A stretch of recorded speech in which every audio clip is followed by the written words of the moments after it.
طبعا هاي أزقة دمشق العتيقة، هاي اللي فيها ريحة الياسمين، ريحة التاريخ، ريحة الشام القديمة، شام الحضارة. هذا حمام السلسلة، راح ندخل عليه هيك. السلام عليكم. وعليكم السلام. اهلا وسهلا. حيوك. مرحبا، تفضل. حيوك. بدنا نعمل هيك فيديو. يا ريت. اهلا وسهلا. بحارات الشام العتيقة، ما شاء الله. وهاي الاستاذ احمد وحاج عمر قبله. فينا نفوت جوا ولا لا؟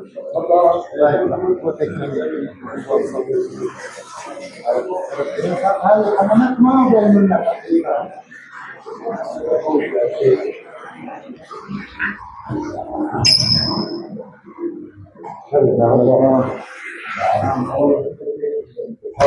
والدفع طبعا الحمام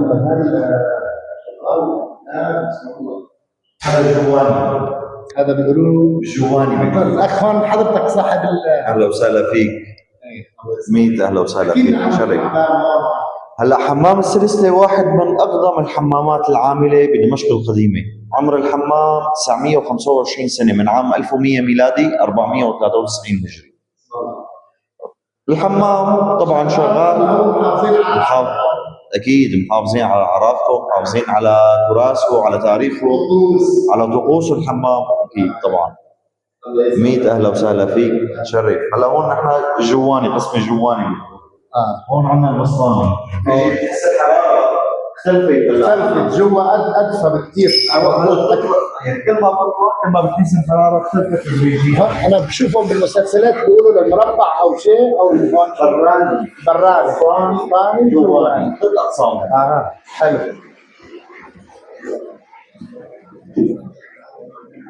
هاي طبعا اللي بيتحمم بيطلع بيشرب شاي، بيشرب قهوه، بيتسامروا. حمام السلسلة حاج عمر عزيز. طبعا حاج عمر بيعرفوا اكثر من 30 سنه وداخل عليه. ايه انه حاج عمر انت متذكر من 25 سنه كنت تجي لهون، متذكره تماما. على كل حال هي دمشق، دمشق التاريخ، الحاضر، المستقبل. تحيه لكل افراد